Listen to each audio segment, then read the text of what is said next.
গল্পতরু চ্যানেলে আপনাদের সাথে আছি আমি রাজ। পড়ছিলাম বিভূতিভূষণ বন্দ্যোপাধ্যায়ের উপন্যাস অশনি সংকেত। পড়ছি এর তৃতীয় পর্ব।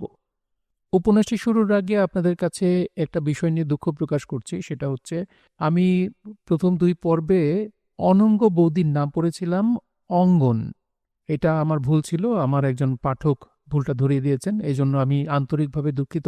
আশা করছি আপনারা এই ভুলটি ক্ষমাসুন্দর দৃষ্টিতে দেখবেন। চলে যাচ্ছি আজকের পর্বে।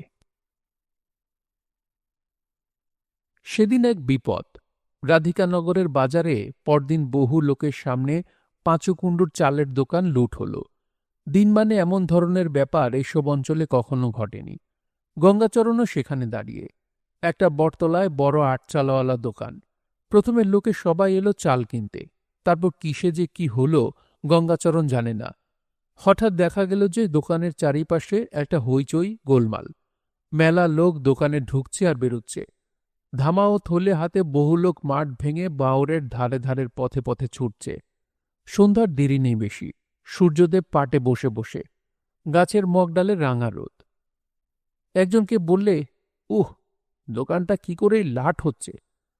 গঙ্গাচরণও গিয়েছিল চাল কিনতে, হাতে তার চটের থলে।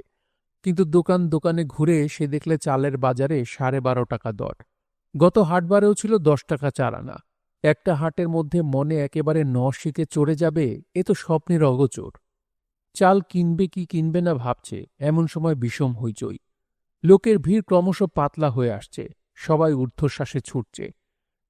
কেউ চাল নিয়ে ছুটছে, কেউ শুধু হাতে। গঙ্গাচরণ বিমূঢ়ের মতো দাঁড়িয়ে ভাবছে তখনও চাল কিনবে কিনা। এমন সময় পেছন থেকে দুজন লোক এসে ওর ঘাড়ের উপর পড়ল। তার মধ্যে একজন ওকে জাপটে ধরল জোর করে ওর চটের থলে শুদ্ধ। গঙ্গাচরণ চমকে উঠে বলল, কে কে? কর্কশ কণ্ঠে কে একজন অস্পষ্ট দিবালোকে বলে উঠল, চাল নিয়ে পালাচ্ছ শালা, হাতে নাতে ধরেছি। গঙ্গাচরণ ঝাঁকি মেরে উঠে বললে, কে চাল চুরি করেছে? লোক চেনো না? লোক দুজন ওর সামনে এসে ভালো করে মুখ দেখলে। গঙ্গাচরণ চিনলে ওদের। বন্যেবেড়ের দফাদার সাধুচরণ মণ্ডল এবং ওই ইউনিয়নের জনৈক চৌকিদার। ওরা কিন্তু গঙ্গাচরণকে চেনে না। চৌকিদার বললে, শালা, লোক সবাই ভালো, সকলকেই আমরা চিনি। চাল ফেললি কনে? আমার নাম গঙ্গাচরণ পণ্ডিত, নতুন গায়ে আমার পাঠশালা। চাল কিনতে এসেছিলাম বাপু।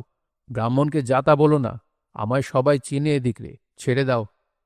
সাধুচরণ দফাদার ওর সামনে এসে মুখ ভালো করে দেখে বললে, এ দেখছি পুরনো দাগি চোর। এর নাম মনে পড়ছে না, বাঁধো একে। ঠিক সেই সময় নতুন গায়ের 3জন লোক এসে পড়াতে গঙ্গাচরণ দাগি চোর ও চুরির অভিযোগ থেকে নিস্তার পেল। এমন হাঙ্গামে গঙ্গাচরণ পড়েনি জীবনে। গঙ্গাচরণের ফিরতে রাত হয়ে গেল সেদিন। অনঙ্গ বউ বসে আছে চালের আশায়। এত রাত কখনো হয় না হাট করতে যেয়ে। ব্যাপার কি? বিনোদ কাপালির বোন ভানু এসে বললে, কি করছো ঠাকুরন দিদি? এসো ভানু, বসো ভাই। দাদা ঠাকুরন কোনে? রাধিকানগরে হাটে গিয়েছে, এখনো আসবার নামটি নেই। আজ নাকি খুব হ্যাঙ্গামা হয়ে গিয়েছে হাটে, দাদা ফিরে এসেছে তাই বলছেন। অনঙ্গ বউ উদ্বিগ্ন মুখে বললে, কি হ্যাঙ্গামা রে ভানু, হয়েছে কি? ভানু বললে, কি নাকি চালের দোকান লুট হয়েছে, অনেক লোককে পুলিশে ধরে নিয়ে গিয়েছে, এই সব। অনঙ্গ বউ আশ্বস্ত হল। তার স্বামী লুটের ব্যাপারে কখনো থাকবে না, সুতরাং পুলিশে ধরেও নিয়ে যায়নি। হয়তো ওইসব দেখতে দেরি করে ফেলেছে। তবু সে হাবুকে ডেকে বললে, ও হ্যাঁ বো, একটু এগিয়ে দেখ না, হাট থেকে লোকজন ফিরে এলো, এত দেরি হচ্ছে কেন? এমন সময় শূন্য চালের থলে হাতে গঙ্গাচরণ বাড়ি ঢুকে বললে, ওহ, কি বিপদে আজ পড়ে গিয়েছিলাম, আমাকে কিনা ধরেছে চোর বলে। অনঙ্গ বউ বলে উঠল, সে কি গো? হ্যাঁ, ওই বন্যেবেড়ের সাধুচরণ দফাদার আর দুবেটা চৌকিদার। ওমা, তারপর? তারপর বাঁধে আর কি। শেষে এই গায়ের লোকজনকে না পড়লে বেঁধে নিয়ে যেত। কি সর্বনাশ গো! মা সাধ্বে কালীর পুজো দেব সপাচানা, মা রক্ষা করেছেন। যাক, সে তো গেল এক বিপদ। এদিকে যে তার চেয়েও বিপদ, চাল পেলাম না হাটে। তুমি ভেবো না, আমি রাতটা চালিয়ে দিব একরকমে, কাল দুপুরেও চালাবো। সারাদিনে চাল জোগাড় করে আনতে পারবে এখন খুবই। বাইরে এসে তাড়াতাড়ি ভানুকে বললে, ভানু দিদি, আমায় এক পালি চাল ধার দিতে পারবে আজ রাতের মতো? উনি হাটে গিয়ে হাঙ্গামাতে পড়ে গিয়েছেন, চাল কিনতে পারেননি। ভানু বললে, এখনই পেটে দিচ্ছি ঠাকুরুন দিদি, না দিলে কিন্তু রাতে ভাত হবে না। উমা, সে কি কথা ঠাকুরুন দিদি, নয়তো আমি নিজে নিয়ে আসছি। ভানু চলে গেল বটে, কিন্তু চাল নিয়ে এলো না। এই আসে করে প্রায় ঘণ্টাখানিক কেটে গেল, তখনও ভানুর দেখা নেই। অনঙ্গ বউ আশ্চর্য হয়ে গেল, ব্যাপারটা কি? এই গ্রামে এসে পর্যন্ত যার কাছে যা মুখ ফুটে চেয়েছে সে, তখনই পরম খুশির সঙ্গে সে জিনিসটা এনে দিয়ে যেন কৃতার্থ হয়ে গিয়েছে। এই প্রথমবার অনঙ্গ বউকে সামান্য এক কাঠা চাল ধার চেয়ে বিফল হতে হল। এদিকে বিপদের উপর বিপদ।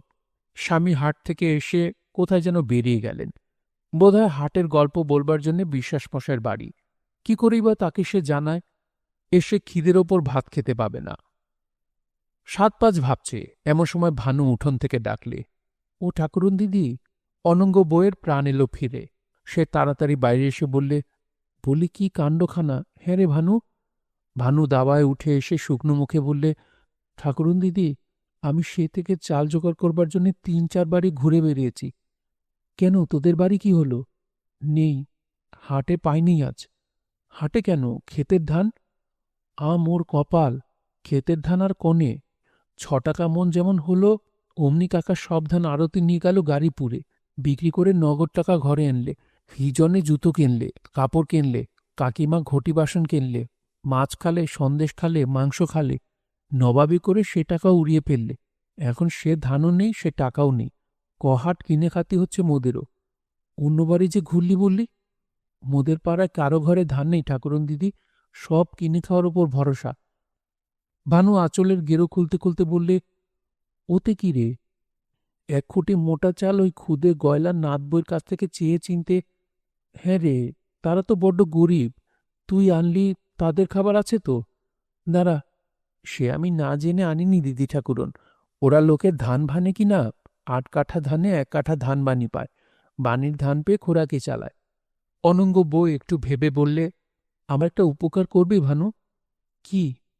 আচ্ছা, সে পরে বলবে, এখন দে চাল কটা। ১ খুঁটি চালি, রাতটা হবে তো এখন। আর না হলি বা কি করব ঠাকুরুন দিদি, কত কষ্টে যে চাল কটা জোগাড় করে এনেছি তা আমিই জানি। গঙ্গাচরণ ভাত খেতে বসল অনেক রাতে। ডাল ভাত আর পুঁইশাকের চচ্চড়ি। বাড়ির উঠোনে সুগৃহিণী অনঙ্গ বউ পুঁই মাচা তুলে দিয়েছে, লাউ মাচা তুলেছে, কিছু ঢেঁড়স, কিছু নটে শাকের ক্ষেত করেছে। হাবু ও নিজে দুজনে মিলে জল দিয়েছে আগে আগে, তবে এইসব গাছ বেচে আজ তরকারি জোগাচ্ছে। অনঙ্গ বউ বললে, আর দুটো ভাত মেখে নাও, ডাল দিয়ে পেট ভরে খাও। এই চাল দুটো ছিল বুঝি আগের দরুন? হুম। কাল হবে? কাল হবে না, সকালে উঠেই চাল জোগাড় করো। রাতটা টেনে টুনে হয়ে গেল। সেই বিশ্বাস মশাইয়ের দরুন ধানের চাল। হুম। অনঙ্গ বউ স্বামী পুত্রকে পেট ভরে খাইয়ে সে রাতে ১ ঘটি জল আর একটু গুড় খেয়ে উপোস করে রইল। দিন ১৫ কেটে গেল। গ্রামে গ্রামে লোকে একটু সন্ত্রস্ত হয়ে উঠেছে। চাল পাওয়া বড় কঠিন হয়ে পড়েছে। রাধিকানগরের হাটে, যেখানে আগে ২০-৩০ খানা গ্রামের চাষাদের মেয়েরা ঢেকি ভানা চাল নিয়ে আসত, সেখানে আজকাল ৭-৮ জন স্ত্রীলোক মাত্র দেখা যায়। তাও চাল পাওয়া যায় না। বড়তলার মোড়ে আর ওদিকে শামটা বিলের ধারে ক্রেতারা দল ভিড় পাকিয়ে দাঁড়িয়ে আছে। সেখান থেকে চাল কাড়াকাড়ি করে নিয়ে যায়। হাটুরের লোকেরা চাল বড় একটা পায় না। আজ ২ হাটা আদৌ চাল না পেয়ে গঙ্গাচরণ সতর্ক হয়ে এসে শামটা বিলের ধারে দাঁড়িয়েছে একটা বড় জিউলি গাছের ছায়ায়। সঙ্গে আরও ৪-৫ জন লোক আছে বিভিন্ন গ্রামের। বেলা ২:৩০ থেকে ৩টের মধ্যে। রোদ খুব চড়া। কয়রা গ্রামের নবীন পাড়ই বলছে, বাবা ঠাকুর, আমরা তো ভাত না খেয়ে থাকতে পারি নে। আজ ৩ দিন ঘরে চাল নেই। গঙ্গাচরণ বললে, আমার ঘরে আজ ২ দিন চাল নেই। আর একজন বললে, আমাদের ২ দিন ভাত খাওয়া হয়নি। নবীন পাড়ই বললে, কি খেলে? আর কি খাবো? ভাগ্যিস মাগিনরা দুটো চিড়ে কুটে রেখেছিল সে বসেক মাসে, তাই দুটো করে খাওয়া হচ্ছে। ছেলে পিলে তো আর শুনবে না, তারা ভরপেট খায়, আমরা খাই আধপেটা। তার চিড়ে সেরও দেখতে দেখতে হয়ে গেল ১২ আনা, যা ছিল ২ আনা। এ কি বিশ্বাস করতে পারা যায়? কখনো কেউ দেখেছে না শুনেছে যে চিড়ে সের ১২ আনা হবে? গঙ্গাচরণ বললে, কখনো কি কেউ শুনেছে যে চালের মন ১৬ আনা হবে? নবীন পাড়ই দীর্ঘ নিঃশ্বাস ফেলে চুপ করে রইল। সে জোয়ান মানুষ, যদিও তার বয়স ঠেকেছে 50-এর কোঠায়। যেমন বুকের ছাতি, তেমনি বাহুর পেশি। ভূতের মতো পরিশ্রম করেও যদি আধ পেট খেয়ে থাকতে হয়, তবে আর বেঁচে সুখ কি? আজ 2-3 দিন তাই জুটেছে ওর ভাগ্যে। এমন সময় দেখা গেল আকাইপুরের মাঠের পথ বেয়ে 3-4টি স্ত্রীলোক চালের ধামা, কেউ বা বস্তা মাথায় বড় রাস্তায় এসে উঠল। সবাই এগিয়ে চলল অমনি। মুহূর্ত মধ্যে উপস্থিত 5-6 জনের মধ্যে একটা হুড়োহুড়ি কাড়াকাড়ি পড়ে গেল, কে কতটা চাল কিনতে পারে। হঠাৎ ওদের মধ্যে কার যেন মনে পড়ল কথাটা। সে জিজ্ঞেস করলে, কত করে পালি? একজন চালওয়ালি বললে, 5 শিকে। গঙ্গাচরণ এবং উপস্থিত সকলেই আশ্চর্য হয়ে গেল। 5 শিকে পালি, অর্থাৎ 20 টাকা মণ। নবীন পাড়ুইয়ের মুখ শুকিয়ে গেল। সে একটা টাকা এনেছে। 5 শিকে না হলে 1 কাঠা চাল কেউ বিক্রি করবে না, 1 টাকার চাল কেউ দেবে না। এরা সকলেই আশ্চর্য হয়ে গেলেও দেখলে যে চাল যদি সংগ্রহ করতে হয় তবে এই বেলা, বিলম্বে হতাশ হতে হবে। আরও 5-6 জন ক্রেতাকে দূরে আসতে দেখা যাচ্ছে। 2 জন লোক এদের মধ্যে নিরুপায়, ওদের হাতে বেশি পয়সা নেই, সুতরাং চাল কিনবার আশা ওদের ছাড়তে হল। এই দলে নবীন পাড়ুই পড়ে গেল। গঙ্গাচরণ বললে, নবীন, চাল নেবে না? না বাবা ঠাকুর, একটা শিকি কম পড়ে গেল। তবে তো মুশকিল, আমার কাছেও নেই যে তোমাকে দেব। আছের পুঁটি মাছ ধরলাম সামটার বিলে, পেলাম 6 আনা, আর কাল মাছ বেচবার দরুন ছিল 10 আনা। কুড়িয়ে বুড়িয়ে 1 টাকা এনেলাম চাল কিনতে। তা আবার চালের দাম চড়ে গেল কি করে জানব? তাই তো, আধ পেটা খেয়ে আছি 2 দিন। চাষিদের ঘরে ভাত আছে, আমাদের তা নেই। আমাদের কষ্ট সকলের অপেক্ষা বেশি। জলের প্রাণী, তার ওপর তো জোর নেই। ধরা না দিলে কি করছি? যেদিন পালাম সেদিন চাল আনলাম, যেদিন পালাম না সেদিন উপোস। আগে ধান চাল ধার দিত, আজকাল কেউ কিছু দেয় না। গঙ্গাচরণ কাঠা 2 চাল সংগ্রহ করেছিল কাড়াকাড়ি করে। তার ইচ্ছে হলো একবার এই চাল থেকে নবীন পাড়ুইকে সে কিছু দেয়, কিন্তু তা কি করে দেওয়া যায়? চালের অভাবে হয়তো উপোস করে থাকতে হবে কালই। গ্রামে ধান চাল মেলে না যে তা নয়, মেলেও, মেলেও অতি কষ্টে। ধান চাল থাকলেও লোকে স্বীকার করতে চায় না সহজে। নবীন পাড়ুইকে সঙ্গে নিয়ে গঙ্গাচরণ রাধিকানগরের বাজারে এলো। 1 টাকার চালই কিনে দেবে তাকে, দোকান ছাড়া তো হবে না। কিন্তু মুশকিলের ব্যাপার, বড় বড় 3-4টি দোকান খুঁজে বেড়ালে সকলেরই এক বুলি, চাল নেই। গঙ্গাচরণের মনে পড়ল বৃদ্ধ কুণ্ডু মশাইয়ের কথা। এই গত বৈশাখ মাসেও কুণ্ডু মশাইয়ের দোকানের সামনে দিয়ে যাচ্ছে সে। কুণ্ডু মশাই তাকে ডেকে আদর করে তামাক সেজে খাইয়ে বলেছে, পণ্ডিত মশাই, আমার দোকান থেকে চাল নেবেন, ভালো চাল আনিয়েছি। কত খাতির করেছে। কুণ্ডু মশাইয়ের দোকানে গেলে ফিরতে হবে না, ঠিক পাওয়া যাবেই। কিন্তু সেখানেও তথৈবচ। গঙ্গাচরণ দোকান ঘরটিতে ঢুকবার সময় চেয়ে দেখলে বাঁ পাশের যে বাঁশের মাচায় চালের বস্তা ছাদ পর্যন্ত সাজানো থাকে, সে জায়গা একদম খালি, হাওয়া খেলছে। বৃদ্ধ কুণ্ডু মশাই প্রণাম করে বললে, আসুন, কি মনে করে? অভ্যর্থনার মধ্যে বৈশাখ মাসের আন্তরিকতা নেই যেন। প্রণামটা নিতান্ত দায়সারা গোছের। গঙ্গাচরণ বললে, কিছু চাল দিতে হবে। কোথায় পাব? নেই। 1 টাকার চাল, বেশি নয়। এই লোকটাকে উপোস করতে হবে, দিতেই হবে আপনাকে। কুণ্ডুমশাই সুর নিচু করে বললে, সন্ধ্যের পর আমার বাড়িতে যেতে বলবেন, খাওয়ার চাল থেকে 1 টাকার চাল দিয়ে দেব এখন। গঙ্গাচরণ বললে, ধান চাল কোথায় গেল? আপনার এত বড় দোকানের মাচা একদম ফাঁকা কেন? কি করব বাপু, সেদিন 5 কুণ্ডুর দোকান লুট হবার পর কি করে সাহস করে মাল রাখি এখানে বলুন? সবারই সে দশা। তার উপর শুনছি পুলিশে নিয়ে যাবে চাল কম দামে মিলিটারির জন্যে। কে বললে? সবাই বলছে, গুজব উঠছে বাজারে। আপনার কাছে মিথ্যে বলবো না, চাল আমি বাড়ি নিয়ে গিয়ে রেখে দিয়েছি, কিন্তু লোকের কাছে কবুল যাব না। আপনাকে তাই বললাম, অন্য কি বলি? আমরা না খেয়ে মরব? যদিন থাকবে দেব, তবে আমার জামাই গরুর গাড়ি করে বুদ্ধিপাটির হাটে কিছু চাল নিয়ে যেতে চাইছে, তাই ভাবছি। পাঠাবেন না, লুট হবে পথে। বুঝে কাজ করুন, কিছু চাল দেশে থাকুক, নইলে দুর্ভিক্ষ হবে যে। কি খেয়ে বাঁচবে মানুষ? বুঝি সব, কিন্তু আমি একা রাখলে তো হবে না। কাবাবুরা এত বড় আড়তদার, সব ধান বেচে দিয়েছে গভর্নমেন্টের কন্ট্রাক্টরদের কাছে, 1 দানা ধান রাখেনি। এরকম অনেকেই করেছে, খবর নিয়ে দেখুন।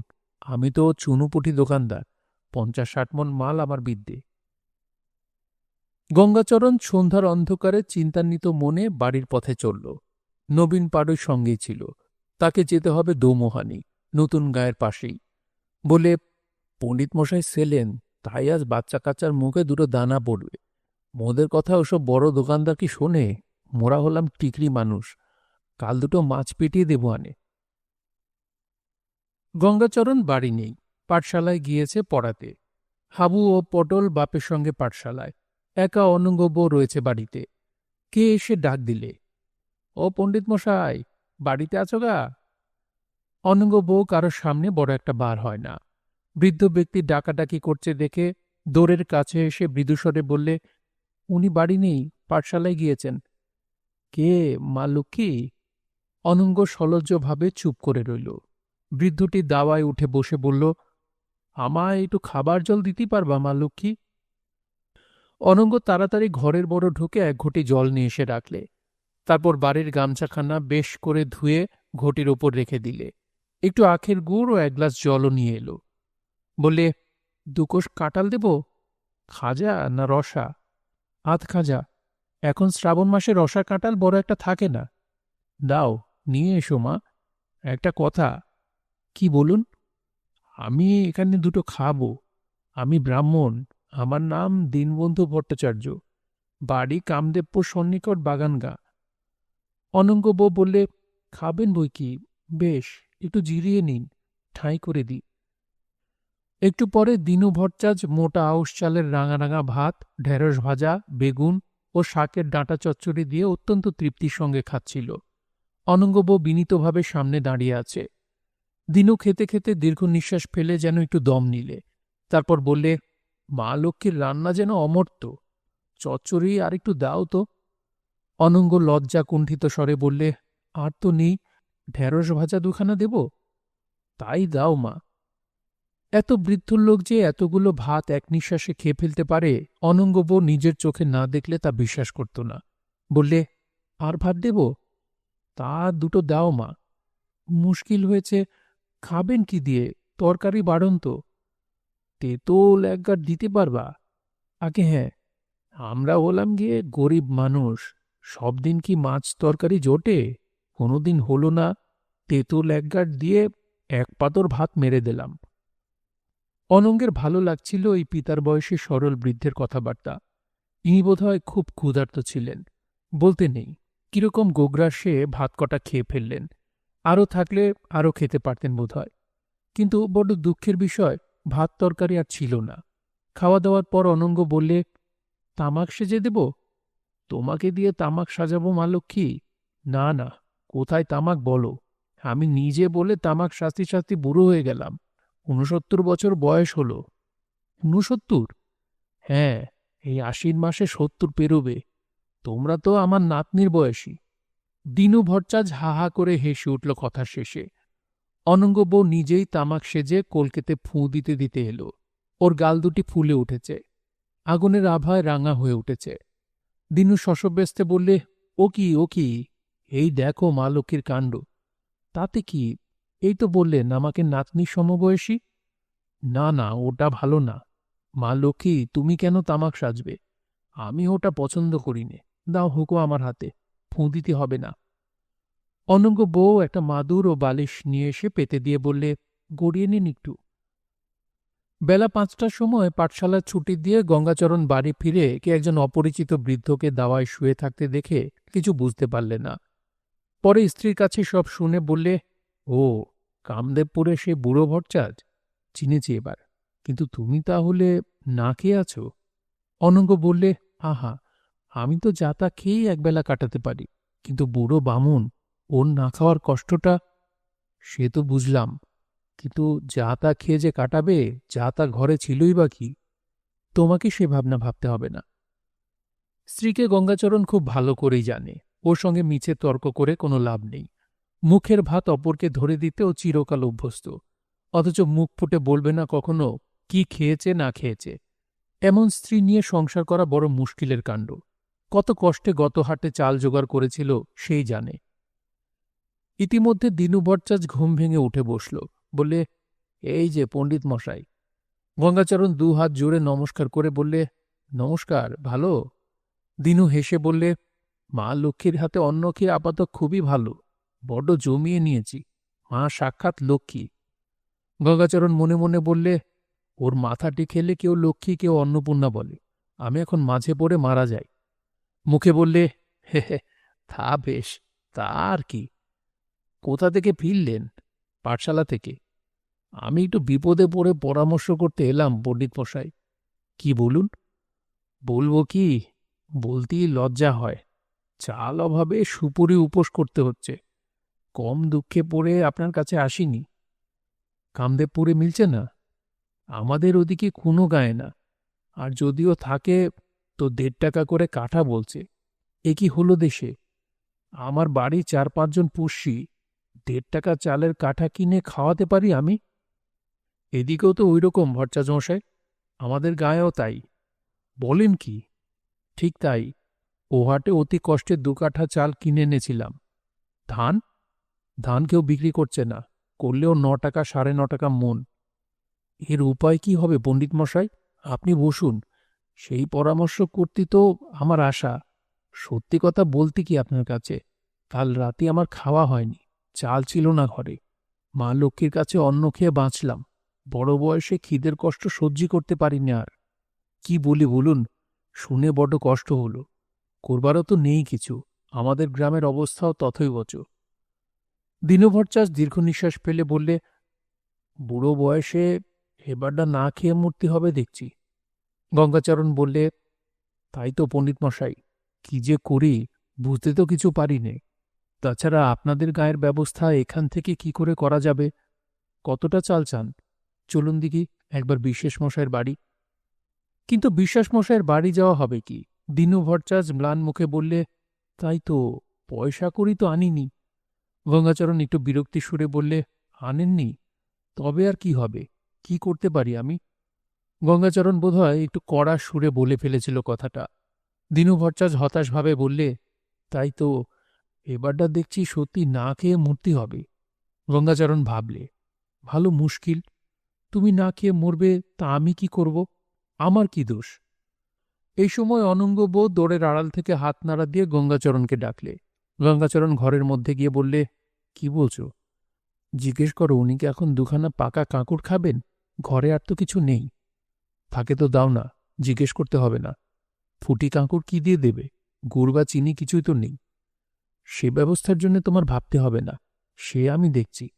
আর একটা কথা শোনো, উনি অমন দুঃখ করছেন বুড়ো বয়সে না খেয়ে মরবেন বলে, তোমাকে একটা ব্যবস্থা করতেই হবে। আমাদের বাড়ি এসেছেন কেন? একটা হিললে হবে বলেই তো। আমি 2টো কাচ্চা বাচ্চা নিয়ে ঘর করি।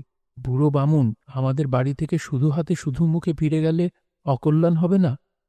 তাছাড়া যখন আমাদের আশা করে এতটা পথ উনি এসেছেন, এর একটা উপায় না করলে হয়? গঙ্গাচরণ বিরক্ত মুখে বললে, কি উপায় হবে?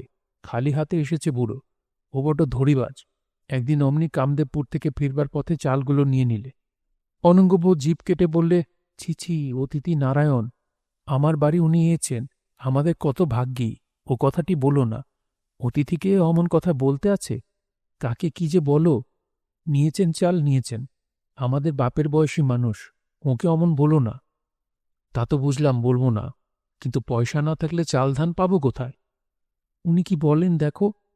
উনি যা বলবেন বোঝাই গিয়েছে, উনি এসেছেন ভিক্ষে করতে, সোজা কথা। মেঘে পেতে বেড়ানোই ওর স্বভাব।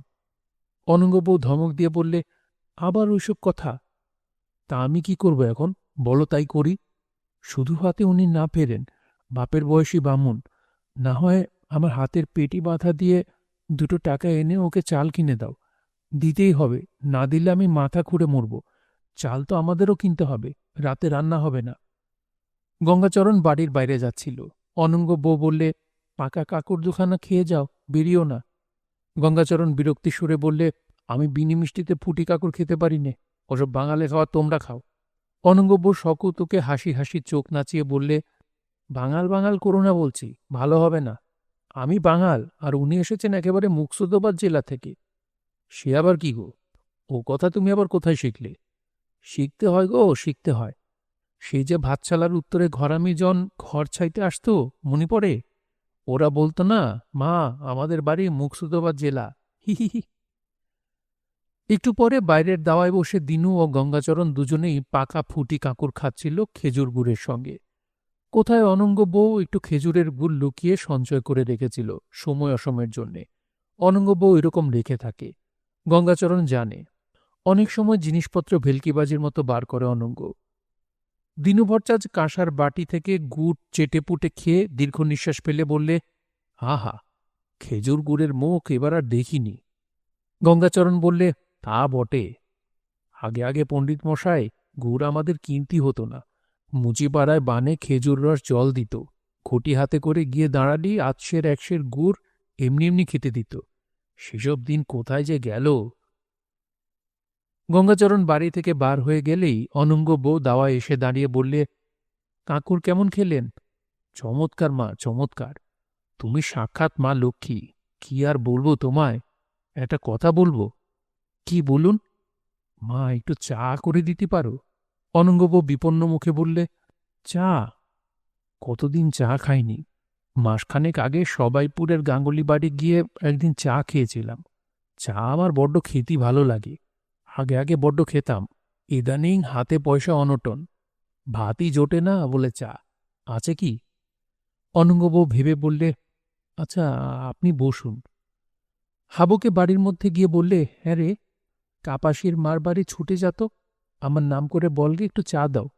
যদি সেখানে না থাকে তবে শিবু ঘোষের বাড়ি যাবি, চা আনতে হবে বাবা। হাবু বললে, ও বুড়ো কে মা? বা, বুড়ো বুড়ো কি রে, ওরকম বলতে আছে? বাড়িতে নোক এলে তাকে মেনে চলতে হয়, শিখে রাখো। হ্যাঁ মা, চা কি দিয়ে হবে, চিনি নেই যে। তোর সে ভাবনার দরকার কি?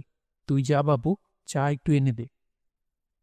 আধ ঘণ্টা পরে প্রফুল্ল বদনে দিনু ভট্টাচার্যের সামনে হাসি হাসি মুখে চায়ের গ্লাস স্থাপন করে অনঙ্গবউ বললে, দেখুন তো কেমন হয়েছে।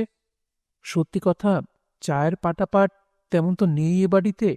কেমন চা করলাম কে জানে। দিনু ভট্টাচার্য চা পূর্ণ কাঁসার গ্লাস কোচার কাপড়ে জড়িয়ে দু হাতে ধরে একটু চুমুক দিয়ে চোখ বুজে বললে, বাহ, বেশ বেশ মা লক্ষ্মী, এই আমার অমর্ত্য, দিব্যি হয়েছে।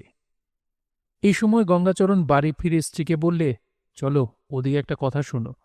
অনঙ্গ বউ আড়ালে এসে নিচু সুরে বললে, কি? চাল আনলাম 1 কাঠা, বিশেষ মশাইয়ের বাড়ি থেকে চেয়ে চিনতে, আর ধারে 3 কাঠা চালের ব্যবস্থা করে এলাম। দিনু ভট্টাচার্যকে কাল সকালে এনে দেব। আজ আর বুড়ো নড়ছে না দেখছি। ও খাচ্ছে কি, চা নাকি? কোথায় পেলে? বুড়ো আছে দেখছি ভালোই, আর কি নড়ে এখান থেকে? তোমারও তো সন্ধানের দরকার কি? তুমি একটু চা খাবে, দিচ্ছি। আর ওকে অমন বলো না, বলতে নেই, বুড়ো বামুন অতিথি, ছি। গঙ্গাচরণ মুখ বিকৃতি করে অতিথির প্রতি শ্রদ্ধা জ্ঞাপন করলে। মুখে বললে, ও ভারী আমার অতিথি রে। ধমক দিয়ে অনঙ্গবউ বললে, ফের আবার? বিশ্বাস মশাইয়ের বাড়ি একদিন গঙ্গাচরণ গিয়ে দেখলে গ্রামের অনেকগুলি লোক জুটেছে, ঘন ঘন তামাক চলছে। হিরু কাপালি বলছে, আমাদের কিছু ধান দেন বিশেষ মশাই, নইতো আমরা না খেয়ে মলাম। সঙ্গে সঙ্গে আরো 5-6 জন লোক ওই একই কথা বললে, ধান দিতে হবে, না দিলে তাদের পরিবারে অনাহার শুরু হবে। বিশ্বাস মশাই বললেন, নিয়ে যাও গোলা থেকে, যা আছে 2 পা 4 করে এক একজনের হবে এখন। যতক্ষণ আমার আছে ততক্ষণ তোমাদের দিয়ে তো যাই, তারপর যা হয়। গঙ্গাচরণও ধানের জন্য দরবার করতে গিয়েছিল। তাকে বিশ্বাসমশাই বললেন, আপনি ব্রাহ্মণ মানুষ, আপনাকে কর্য হিসেবে ধান আর কি দেব, 5 আরি ধান নিয়ে যান, কিন্তু এই শেষ, আর আমার গোলায় ধান নেই। গঙ্গাচরণ বিস্মিত হল বিশ্বাসমশাইয়ের কথায়। যার গোলা ভর্তি ধান, মাত্র এই কয়জন লোককে সামান্য কিছু ধান দিয়ে তার গোলা একেবারে নিঃশেষ হয়ে যাবে, এ কেমন কথা হল? পথে তাকে হিরু কাপালি গোপনে বললে, বিশেষ মশাই ধান সব লুকিয়ে সরিয়ে ফেলে দিয়েছে পণ্ডিত মশাই, পাছে মোদের দিতে হয় সেই ভয়ে। 2 পটি ধান ধরে হাতির মতো গোলা, ধান নেই কিরকম? তোমরা তো ধান নিলে, কিরকম দেখলে গোলায়? গোলা সাবার পণ্ডিত মশাই, নিজের চোখে দেখিলাম, 1 দানা নেই ওর মধ্যে। তাই তো, এবার এই ধান কটা ফুরুলি না খেয়ে মূর্তি হবে। কেন? ভাদ্র মাসের 10-12 তারিখের মধ্যে আউশ ধান পেকে উঠছে, ভাবনা চলে যাবে তখন। তা কি হয় পণ্ডিত মশাই, নতুন ধানের চাল খেলেই সদা কলেরা, দেখবেন তাই লোকে খাবে পেটের জ্বালায় আর পটপট মরবে। ও চাল কি এখন খাওয়া যাবে, না পেটে সহ্যি হবে? ও খেতে পারা যাবে কার্তিক অগ্রহায়ণ মাসের দিকে। তবে উপায় কি হবে লোকের? এবার যে রকমটা দেখছি, না খেয়ে লোক মরবে। কথাটা গঙ্গাচরণের বিশ্বাস হল না। না খেয়ে আবার লোক মরে? কখনো দেখা যায়নি কেউ না খেয়ে মরেছে। জুটে যায়ই কোনো না কোনো উপায়ে। যে দেশে এত খাবার জিনিস, সে দেশের লোকে না খেয়ে মরবে। অনঙ্গ বউ বললে, ও কটা ধান আমি নিজে ভেনে কুটে নিব ঢেকিতে, ওর জন্য আর কারো খোসামত করতে হবে না। কিন্তু ওতে কদিন চলবে? তাই তো আমিও ভাবছি। আমি একটা কথা ভাবছি, অন্য লোকের চাল কেন আমি ভেনে দিই না? বানি পাব 2 কাঠা করে চাল মনে। ছিছি, 2 কাঠা চাল বানি দেবে, তার জন্য তুমি 10 হাঁড়ি ধান বানতে যাবে? অত কষ্ট করে দরকার নেই। কষ্ট আর কি, 2 কাঠা চালের দাম কত আজকাল। আমি তা ছাড়ব না। 2 কাঠা চাল বুঝি ফেল না? লোকে কি বলবে বলো তো? বলুক গে, আমার সংসারে যদি 2 কাঠা চালের সাশ্রয় হয়, তবে লোকের কথাতে কি আসে যাচ্ছে? তুমি যা ভালো বোঝো করো, কিন্তু আমার মনে হচ্ছে তোমার শরীর টিকবে না। সে তোমার দেখতে হবে না। তারপর অনঙ্গ বউ হঠাৎ খিলখিল করে হেসে উঠে ঘাড় দুলিয়ে দুলিয়ে বললে, তোমায় ঠকিয়েছি গো, তোমায় ঠকিয়েছি। গঙ্গাচরণ বিস্ময়ের সুরে বললে, কি ঠকিয়েছ? ঠকিয়েছি মানে চোখে ধুলো দিয়েছি। কেন? কতদিন আগে থেকে আমি ধান বানছি। সত্যি? সত্যি গো সত্যি। নইলে চালের হিসেব নিয়ে দেখো, 2 কাঠা চাল তো হাট থেকে কিনেছিলে। কতদিন খেলে মনে নেই?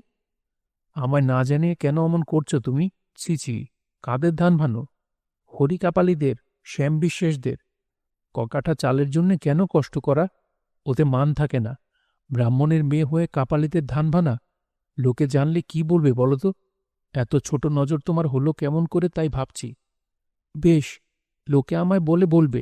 আমার ছেলেপুলে তো দুমুঠো পেট ভরে খেতে পাবে। তাছাড়া কাপালিদের 2 বউ ধান এলে দেয়, আমি শুধু ঢেকিতে পাট দিই। তুমি ধান এলে দিতে পারো? এলে দেওয়া বড্ড শক্ত না? এলে দেওয়া শিখতে হয়। তাড়াতাড়ি গড় থেকে হাত উঠিয়ে নিতে পারে, সে ভালো এলে দিতে পারে। এলে দেওয়ানো শিখছি একটু একটু। গঙ্গাচরণ স্ত্রীর কথায় ভাবনায় পড়ে গেল। তার স্ত্রী যে লুকিয়ে এ কাজ করছে, সে তা জানত না। মাঝে মাঝে সে ভেবেছে অবশ্যই, মাত্র 2 কাঠা 1 কাঠা চালে তার 1 হাট থেকে আরেক হাট পর্যন্ত চলছে কি করে। এতদিন লুকিয়ে লুকিয়ে অনঙ্গ বউ চালাচ্ছে, তা তো সে জানত না। আহা বেচারি, যদি ধান এলে দিতে গিয়ে কোনোদিন ওর আঙুলে ঢেকি পড়ে যায়। গঙ্গাচরণ পাঠশালায় বেরিয়ে গেলে হরি কাপালির ছোট বউ এসে ছেচতলায় দাঁড়িয়ে চুপি চুপি বললে, উনি চলে গিয়েছেন? হ্যাঁ দিদি, যাই।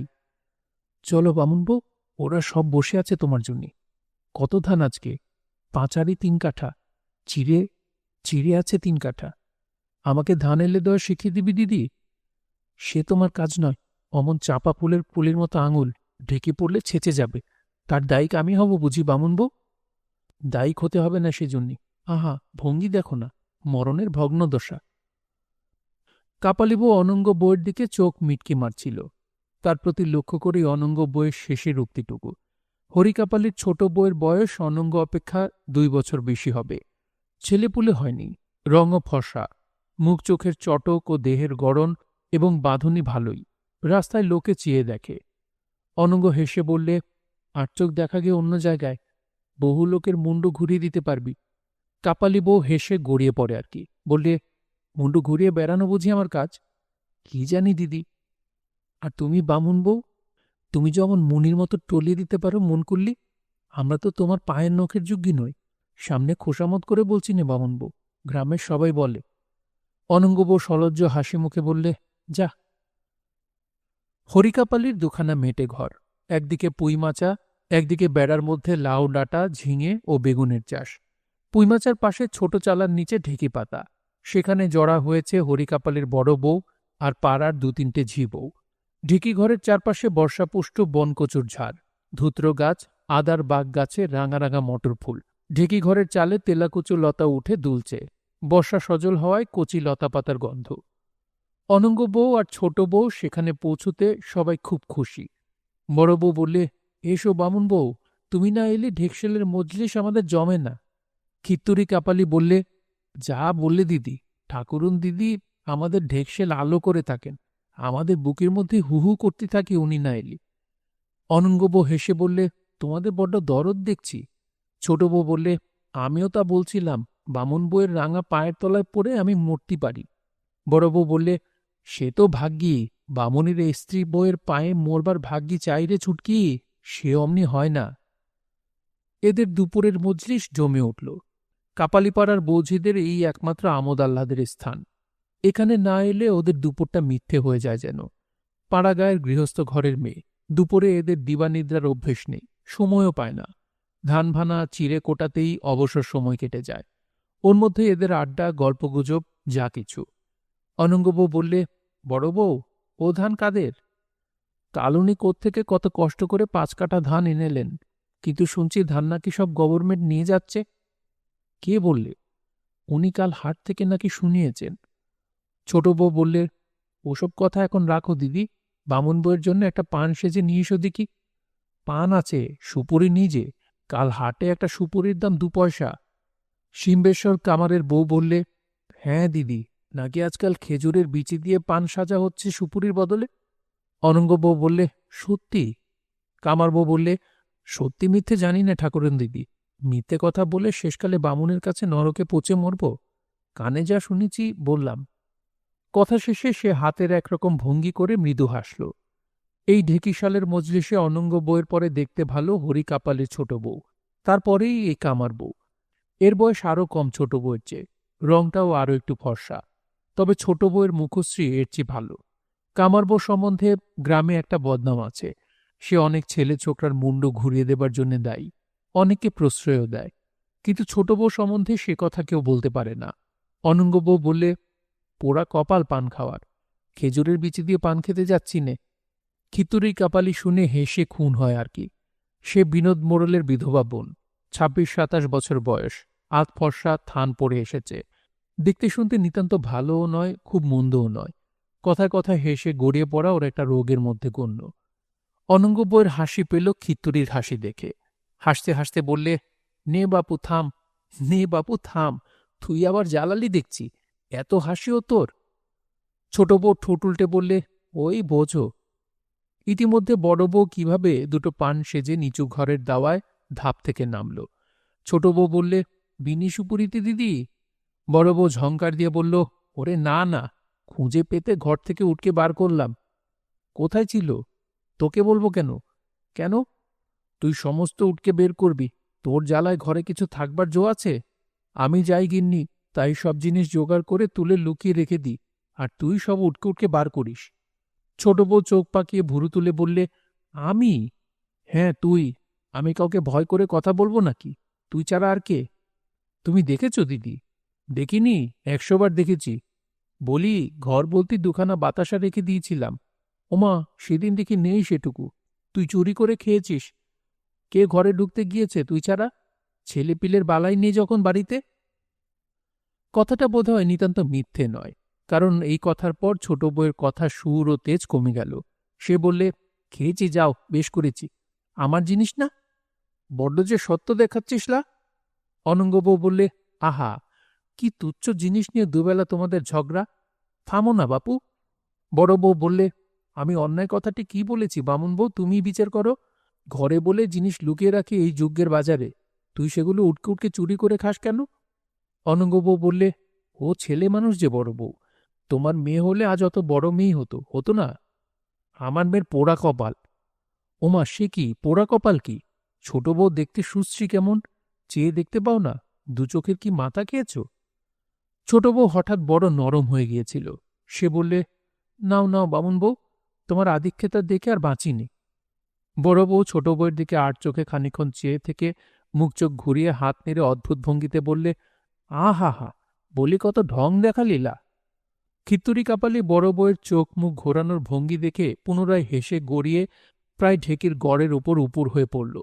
মুখে অসংলগ্নভাবে যা বলতে লাগল তা অনেকটা এইরকম, ওমা পুরানি, বড় বউ, হি হি হি, কি কাণ্ড, হি হি হি, বলে কিনা, ও বামুন দিদি, হি হি হি, আমি আর বাঁচব না, ওমা, হি হি হি, ইত্যাদি। কামার বউ বললে, তা নাও, তুমি আবার যে এক কাণ্ড বাঁধালে, গড়ে কপাল ছেঁচে না যায় দেখো। শুনছিলেন বিভূতিভূষণ বন্দ্যোপাধ্যায়ের উপন্যাস অশনির সংকেত। পড়ছিলাম এর 3য় পর্ব। উপন্যাসটি আপনাদের কাছে কেমন লাগছে অবশ্যই কমেন্ট করে আমাদেরকে জানাবেন। ভালো লাগলে একটি লাইক করবেন, চাইলে শেয়ার করতে পারেন। সবাই ভালো থাকবেন, সুস্থ থাকবেন এবং গল্পতরুর সঙ্গেই থাকবেন। ধন্যবাদ।